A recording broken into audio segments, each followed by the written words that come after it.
ఇక దివ్యాంగుల పెన్షన్లు తొలగిస్తే ఉద్యమిస్తాము. ఇక అర్హులైన దివ్యాంగులకు ఇస్తున్న పెన్షన్లను కూటమి ప్రభుత్వం తొలగిస్తే ఉద్యమిస్తామని వికలాంగుల హక్కుల జాతీయ వేదిక కృష్ణా జిల్లా కమిటీ కార్యదర్శి ఎన్ సత్యనారాయణరావు హెచ్చరించారు.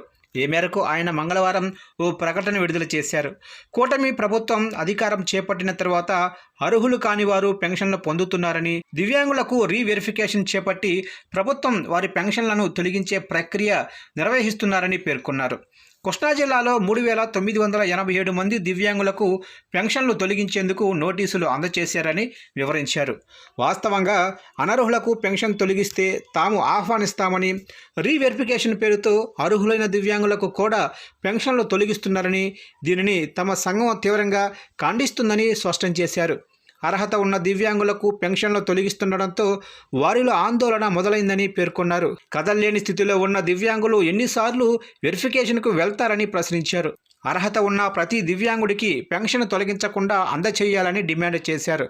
అర్హత ఉండి పెన్షన్ కోల్పోతే 9291902360 నెంబర్ను సంప్రదించాలని సూచించారు.